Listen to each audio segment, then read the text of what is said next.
Baik. Bismillahirrahmanirrahim.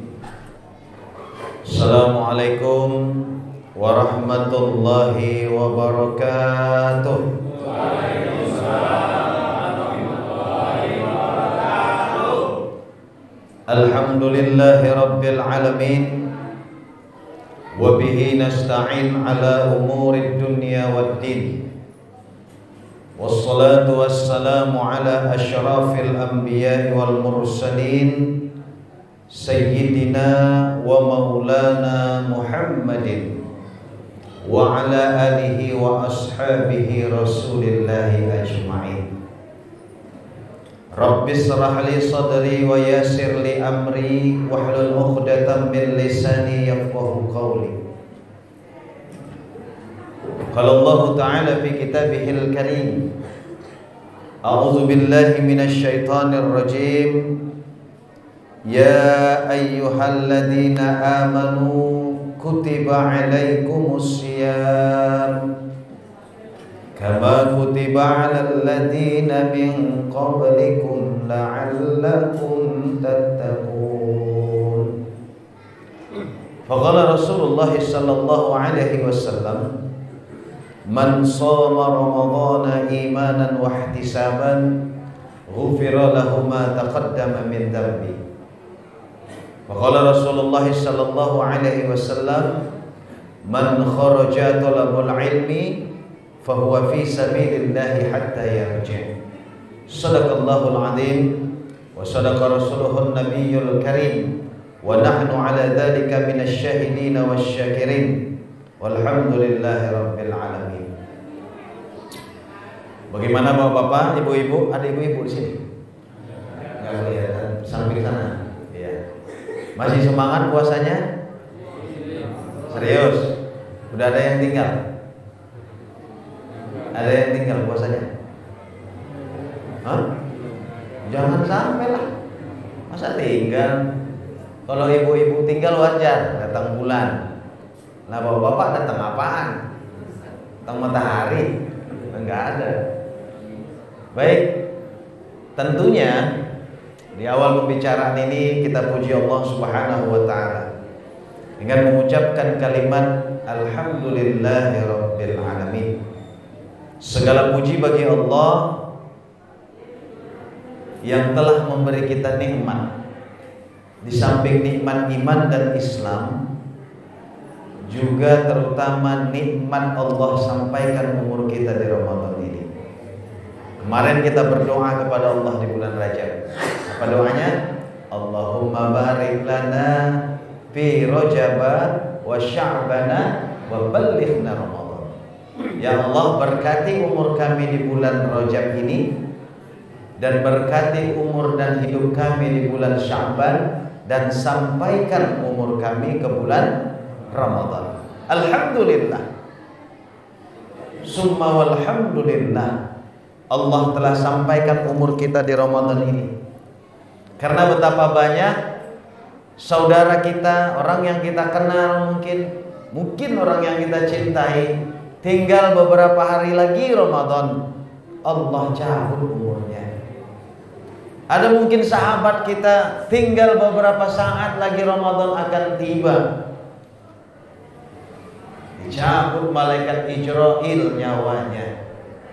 Maka kita bersyukur kepada Allah, Allah masih sayang kepada kita untuk mendulang pahala sebanyak-banyaknya di Ramadan ini. Karena bulan Ramadan ini adalah bulan mendulang pahala sebanyak-banyaknya, bulan keberkahan. Semua pahala dilipat gandakan. Amalan-amalan sunnat pahalanya pahala wajib, amalan-amalan wajib pahalanya dilipat gandakan oleh Allah. Maka jangan sia-siakan kesempatan itu. Salawat dan salam kita sampaikan kepada Nabi kita, Nabi besar Muhammad sallallahu alaihi wasallam. Allahumma sholli ala sayyidina Muhammadin wa ala ali sayyidina Muhammadin. Bapak Ibu jamaah salat tarawih yang dimuliakan Allah Subhanahu wa taala. Ada yang paling tua di sini, ada berapa umurnya? Paling tua. Ada 60. 60 orang, 60 orang. Usia 60 tahun. Banyak. Kita 60. Kayaknya 18 semua ini. 18 sedikit lagi. Maksud saya nanya umur tuh gini, Pak. Jika umur kita 60, katakan kita balik umur 15 tahun, berarti kita sudah menjalani puasa berapa tahun? 45 tahun. Pertanyaannya, 45 tahun kita menjalani Ramadan, apa yang sudah kita dapatkan dengan 45 tahun itu? Itu yang ingin saya tanyakan. Apakah Ramadan hari ini akan sama seperti Ramadan yang akan kita lalui? Selesai Ramadan, kelar semua. Habis Ramadan, habislah sudah. Yang tadinya waktu Ramadan kita rajin tarawih, kita rajin tadarus, sholat sunat kita gigih, bersedekah kita rajin. Begitu Ramadan selesai semua. Padahal tujuan Ramadan ini adalah untuk mendidik kita. Setelah Ramadan ini berakhir, kita ada perubahan. Kalau tidak ada perubahan, maka sia-sialah Ramadan. Bukankah Allah Subhanahu wa taala mengatakan dalam Al-Qur'an surah Al-Baqarah ayat 183 tadi, ya ayyuhalladzina amanu kutiba alaikumus siyam kama kutiba alal ladzina min qablikum la'allakum tattaqun. Jadi tujuan puasa itu apa? La'allakum tattaqun. Nanti kita bahas tattaqunnya. Kita bahas dulu ayat ini satu persatu. Allah Subhanahu wa taala mengatakan, ya ayyuhalladzina amanu. Allah tidak katakan ya ayyuhal muslimun. Tidak. Tapi Allah katakan ya ayyuhalladzina amanu. Allah panggil orang-orang yang beriman. Kenapa demikian? Karena hanya orang berimanlah yang akan sanggup menjalankan puasa ini dengan sebaik-baiknya. Kalau berpuasa orang banyak, nahan haus dan lapar semua mungkin sanggup. Tapi orang yang menjalankan puasa dengan sempurna agak berat. Kenapa berat? Pertama, bukankah Rasulullah Shallallahu Alaihi Wasallam mengatakan banyak nanti umatku berpuasa tidak mendapatkan apa-apa dari puasanya, hanya mendapatkan haus dan lapar saja. Kenapa demikian? Karena dia tidak mampu menjaga hal-hal yang membatalkan pahala puasanya. Kalau menjalankan puasa, menjaga hal-hal yang membatalkan puasa mungkin sanggup. Apa yang membatalkan puasa? Makan, minum, berhubungan suami istri, ya kan? Apalagi? Naik motor mampir ke warteg gitu. Naik motor nggak batal, mampir ke warteg yang batal. Agak aja deh motor. Sempat naik motor batal, nggak ada naik motor, kita jalan kaki semua kita. Sudah Allah. Kalau itu mungkin bisa. Tapi hal-hal yang membatalkan pahala puasa terutama adalah ghibah. Kalau laki-laki insya Allah sanggup deh nggak ghibah. Tapi kalau ibu-ibu kayaknya berat nggak ghibah. Karena ibu-ibu kalau ditanya satu jawabnya 10. Ditanya, Bu dari mana? Dia dari pasar tuh. Kalau ditanya satu kan jawabnya cuma satu, dari pasar. Udah kelar. Dia tuh enggak dari pasar, cabai mahal, bawang mahal, minyak naik, ongkos angkot sekarang naik, semua. Padahal ditanya cuma satu. Dari mana, Bu? Dari pasar. Itulah. Ghibah itu apa Bapak Ibu sekalian? Ghibah adalah sesuatu yang apabila kita omongkan memang ada pada dirinya, tapi apabila dia dengar dia sakit hati atau tersinggung, itu ghibah. Contoh, orang itu jelek, pendek, pesek, jelek, belek, tonggeng, hitam, hidup lagi umpamanya. Memang dia begitu. Tapi kalau kita bilang tuh si hitam jalan, kita bilang kita memang benar, dia memang hitam, kita nggak salah. Tapi apabila dia dengar omongan kita, dia sakit hati, itulah ghibah yang ada pada dirinya. Itu membatalkan pahala puasa. Apalagi bohong. Berbohong juga membatalkan pahala puasa. Puasa nggak batal, pahalanya hilang. Ada orang suka berbohong, ada Pak. Ada orang setiap omongannya pasti ada campur bohongnya. Ada orang saya temukan begitu. Kalau nggak bohong dia satu hari gatal-gatal badannya. Adakah orang begitu? Ada. Nah, dia pikir bohong itu bukan dosa besar. Berbohong itu dosa besar. Apalah manfaatnya berbohong? Jangan dibiasakan. Itu akan merusak karakter diri kita sendiri. Apabila kita sudah berbohong sekali, maka kita akan berbohong lagi untuk menutupi kebohongan-kebohongan yang telah kita lakukan. Maka berbohong bagian dari dosa besar dan membatalkan pahala puasa. Kalau mencium istri batal nggak puasa? Pak, mencium istri batal nggak pahala puasa? Nggak batal. Yang penting menciumnya jangan dengan nafsu, dengan kasih sayang. Bapak pulang kerja, ya kan? Ya kangen sama istri, sama anak, dicium pipi kiri, cium pipi kanan, nggak batal puasa. Yang membatalkan puasa lah mencium pipi istri orang, baru batal. Baru batal. Kalau istri sendiri nggak batal. Kemudian banyak hal-hal yang membatalkan pahala puasa, jadi itu harus diingat. Kemudian kita lanjutkan ayat ini. Ya ayyuhalladzina amanu, hanya orang yang beriman yang sanggup menjalankan puasa ini dengan sebaik-baiknya. Kenapa demikian? Karena banyak orang yang nganggur, yang nggak bekerja, mungkin kerjanya cuma megang pulpen, nggak sanggup puasa. Nggak sanggup puasa. Tapi sebaliknya ada orang yang kerjanya kuli, kerja berat, kerja kasar, karena memang imannya kuat, dia sanggup berpuasa. Itulah panggilan iman.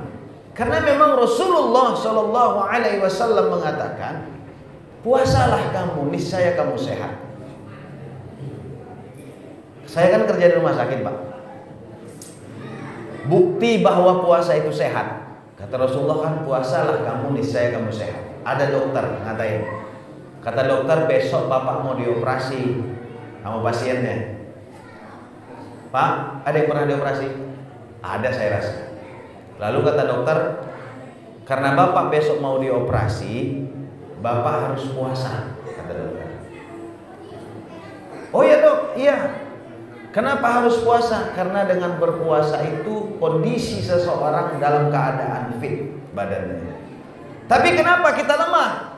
Yang lemah itu nafsu kita tekan, itu yang membuat lemah. Nggak pernah dokter, baik dia dokter muslim, orang kafir, dokter profesor pun nggak pernah menganjurkan kalau bapak mau dioperasi besok, bapak harus makan banyak-banyak biar kuat. Kalau perlu 3 bakul, nggak ada itu. Puasa disuruh sama dokter. Bukti bahwa berpuasa itu sehat. Dan tidak pernah kita dengar orang gara-gara puasa mati. Tapi di bulan puasa orang mati banyak, tapi bukan karena puasanya.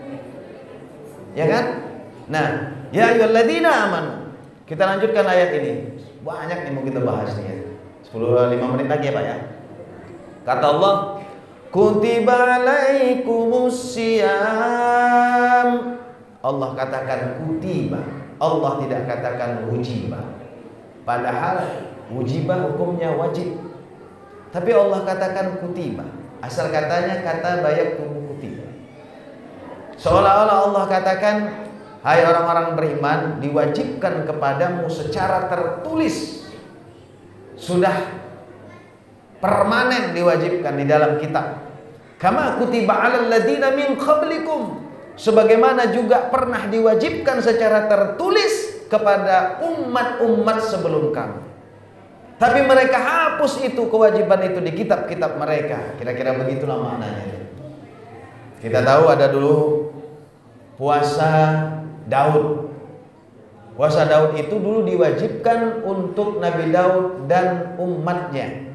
Senin puasa, Selasa tidak, Rabu puasa, Kamis tidak, Jumat puasa, Sabtu tidak, Minggu puasa, Senin tidak. Begitu terus.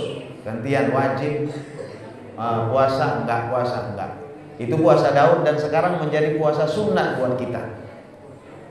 Dan tidak ada sholat Daud, yang ada puasa Daud. Nanti dipikirnya sholat Daud ada. Senin sholat, Selasa tidak, Rabu sholat, Kamis tidak. Ya nggak ada. Yang ada puasa Daud, nggak ada sholat Daud. Kemudian ada juga puasa yang diwajibkan kepada umat Nabi Isa alaihissalam, 40 hari 40 malam. Kalau lah seandainya itu diwajibkan sama kita saat ini, saya yakin nggak ada yang puasa gitu. Jangankan 40 hari 40 malam, habis imsak sampai maghrib aja kadang kita lemasnya lebay. Diangkat tangan gak akan. Lo kenapa gua puasa? Lemas banget. Apalagi kalau tengah hari jam 2 siang terik ngelihat teko berkeringat. Tahu teko berkeringat? Berarti dalamnya ada apa?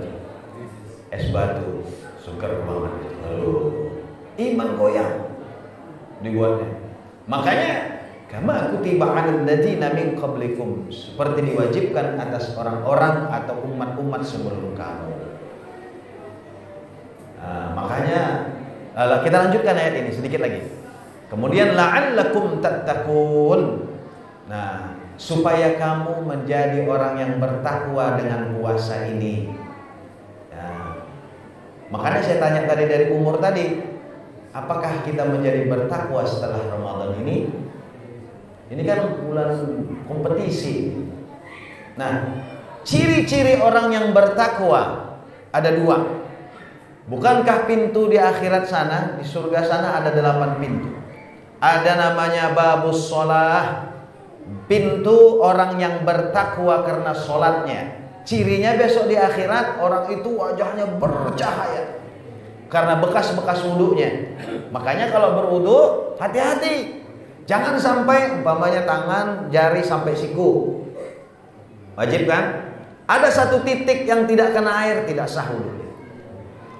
Disunnahkan kita melebihkan air wudhu kita supaya nanti itu ikut bercahaya di akhirat, menjadi tanda para malaikat. Oh, ini orang yang bertakwa karena sholatnya masuk pintu surga, namanya babus sholat. Nah, tanda orang yang berpuasa di Ramadan ini pun ada. Bertakwa karena puasanya. Salah satunya kata Rasulullah, mulut orang yang berpuasa itu harumnya, baunya di sisi Allah. Sisi Allah, jangan di sisi manusia. Di sisi manusia bau naga itu. Dia sahur makan jengkol sama pete dia. Habis makan jengkol sama pete nggak gosok gigi. Habis sholat subuh langsung tidur karena hari libur, tidur. Bangun-bangun dekat Johor. Habis bangun langsung ke masjid ambil wudhu. Ya. Datang ke masjid nggak pakai masker lagi. Umpamanya Allahu Akbar. Salam, assalamualaikum warahmatullahi wabarakatuh, ke sana. Pas hadap-hadapan sama temannya, pingsan temennya gara-gara ini. Di sisi manusia, di sisi Allah, bau mulut orang yang berpuasa itu harumnya bagaikan minyak kasturi, kasturinya surga. Maka di akhirat besok, wangi orang yang berpuasa, mulutnya 1 kilometer sudah tercium malaikat. Oh, ini harum baunya. Tercium malaikat, panggil malaikat. Loh, sini. Ahli surga namanya Babur Royan. Pintu surga yang namanya Babur Royan. Pintu-pintu surga karena orang bertakwa karena puasanya. Terakhir, orang bertakwa karena puasa ini nanti setelah Ramadan ini berakhir. Jika ditanya, apakah kita bertakwa setelah puasa ini? Oh, saya nggak tahu. Harus tahu. Bagaimana cara melihatnya? Setelah Ramadan ini berakhir, kita tidak lagi serakah kepada yang halal dan benci kepada yang haram. Saya ulangi, orang yang bertakwa dengan Ramadan ini ciri-cirinya besok setelah Ramadan ini berakhir, dia tidak lagi serakah kepada yang halal dan benci kepada yang haram. Insya Allah, ya. Kenapa demikian? Di puasa ini kita jangankan yang haram, yang halal saja kita tidak boleh makan. Rendang enak, lezat, siang hari haram. Jus mangga enak, siang hari haram. Istri halal, siang hari haram. Jangankan haram, bayar kafarat. Hati-hati bapak-bapak. Kafaratnya itu 2 bulan berturut-turut puasa. Sanggup nggak tuh? Dia udah 2 bulan tuh katakan 60 hari.